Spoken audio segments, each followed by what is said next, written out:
अस्सलाम वालेकुम, मैं इफ्तिखार अहमद। आज रूब्रिक्स के बारे में बात करेंगे और फिर देखेंगे कि गूगल क्लासरूम में किस तरीके से रूब्रिक्स का एप्लीकेशन हम कर सकते हैं। तो सबसे पहले देखते हैं कि रूब्रिक्स किसको कहा जाता है। एक एग्ज़ाम्पल के लिए मैं एक रूब्रिक्स यहाँ मेरे एक लैब के लिए यूज़ होता है जो हम लोगों ने डेवलप किया है, तो उसको देख लेते हैं। सबसे पहले तो देखिए सेकंड कॉलम में जो क्राइटेरिया वाला कॉलम है, इस कॉलम में लैब पार्टिसिपेशन का क्राइटेरिया है एक, जिसके बेसिस पे एक स्टूडेंट को एसेस किया जाएगा। Understanding and preparedness of theoretical concepts, understanding और designing experimental procedures, trouble shooting, data recording, इसका एक क्राइटेरिया बना हुआ है। Safety, cleanliness, adherence to standard operational procedures, इसकी ये एक क्राइटेरिया। और क्या क्राइटेरिया है? Analysis of data, graphical calculation, error analysis etcetera. और software proficiency like MS Excel, MATLAB ये यूज़ करना। और proficiency in communication, report writing और ओरल जो वाइवा बोलते हैं हम, या इंटरव्यू। आपके क्राइटेरिया कम हो सकते हैं, ज़्यादा हो सकता है। ये एक लैब के लिए है, तो instrumentation and process control lab के लिए हमने बनाया है।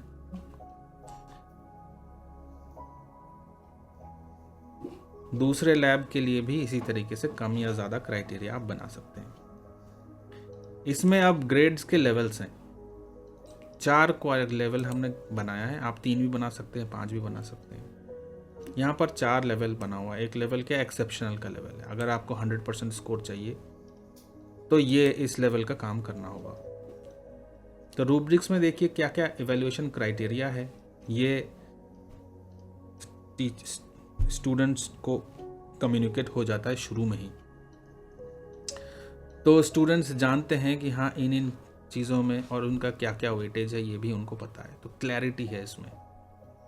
उसके बाद फिर हमारे क्या एक्सपेक्टेशंस हैं कि एक्सेप्शनल अगर उनको लाना होगा तो क्या उनको करना होगा। तो जैसे पहला वाला देख लेते हैं यहाँ, came to lab on time and utilized the entire time with fully focused attention on the experimental work in an organized and skillful way। तो ये तो एक्सेप्शनल हो गया। इसको फुल, ये 10 पॉइंट्स है तो 10 में से 10 मिल जाएगा इनको। अगर केम टू लैब है, came to lab on time and utilized most of the time with good attention and experimental work, और somewhat lacked in overall organization and skill, थोड़ा बहुत लैकिंग है तो that is okay, is acceptable. तो मान लीजिए हम इनको दे देंगे 10 में से 8। Marginal, came to lab 10 to 15 minutes late or did not appear interested on the experimental work, or focus was lost on several occasions, or lacked in organization and skills but was able to record data for basic calculations। इतना data record कर लिया कि वो experiment का जो basic understanding है, जो teaching का पर्पस था, वो हो जाएगा। तो बस मार्जिनल के कैटेगरी में इसको आप 10 में से 5 दे दीजिए, 6 दे दीजिए, 4 दे दीजिए, आपका जो भी आप इसमें समझें। तो यहाँ पर जैसे आप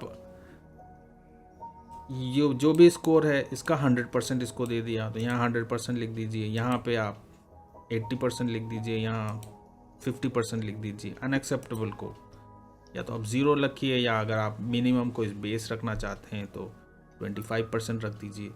जैसे 25% ऑफ 10 जो है हो जाएगा आपका 2.5, या 30% ऑफ अगर रखें तो 3 हो जाएगा। तो मिनिमम कुछ भी नहीं किया, वो लैब में आया तो 3 तो उसका मिल ही जाएगा।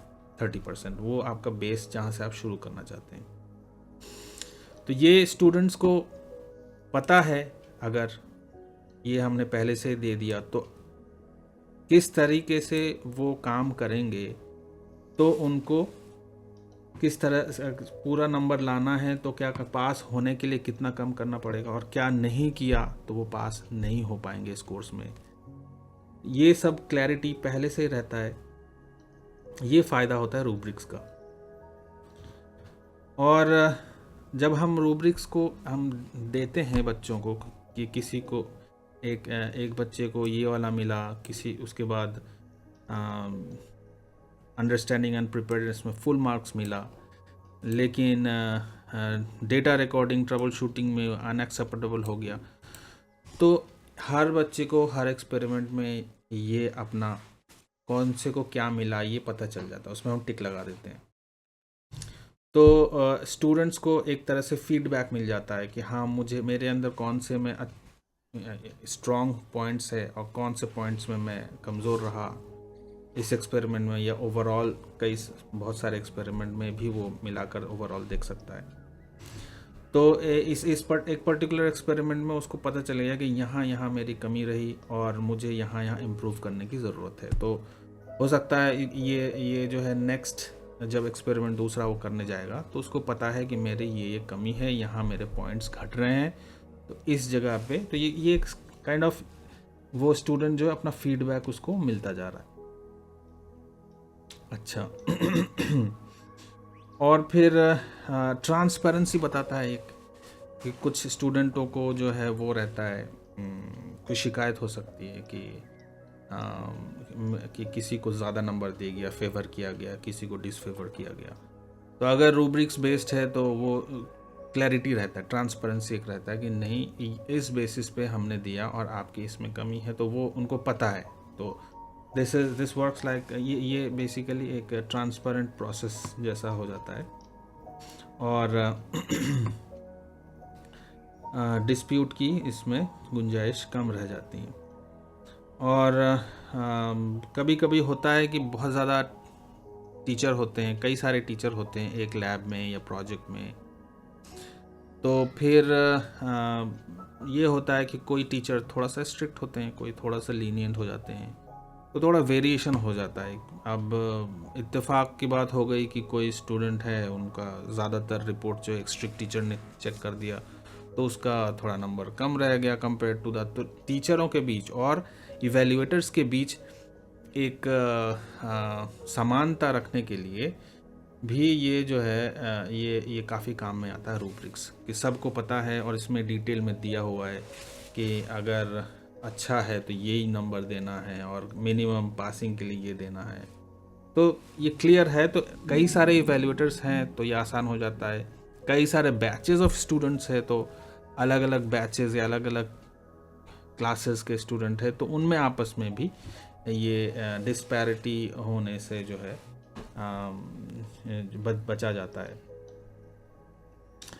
और फिर बहुत सारे जो आपके एक्रेडिटेशन एजेंसीज़ है, नैक है, NBA है, तो ये इनको भी आपको दिखाने, आपका ये भी पूछते हैं, और आप अगर इनको दिखाएं कि वी हैव, हमारे पास रूब्रिक्स का मेथड है, तो ये एक आपका एकेडमिक स्टैंडर्ड को सेट करता है कि आप ट्रांसपेरेंसी और इस तरह से फीडबैक मैकेनिज़्म है, और अमंग इवैल्यूएटर्स भी कैसे डिस्पैरिटी को ख़त्म किया जाए, तो यूनिफॉर्मिटी लाया जाए, उसके लिए जो है ये मेथड, इस तरह से रूब्रिक्स का मेथड हमने अडॉप्ट कर रखा है।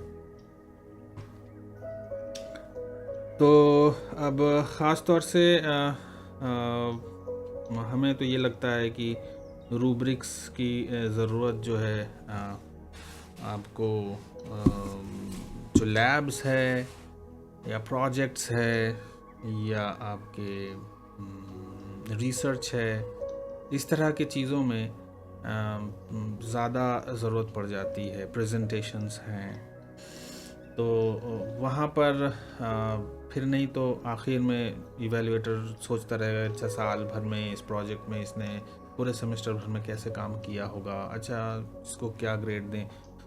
तो ये अगर पहले से ही आप पूरे साल भर कंटिन्यूसली इवैल्यूएट करते रहें, तो फिर आपको आखिर में आके इस तरह से इवैल्यूएशन की दिक्कतें या बायसनेस को ख़त्म करना या डिस्प्यूट्स को अमंग स्टूडेंट्स को ख़त्म करने के लिए this is an excellent way.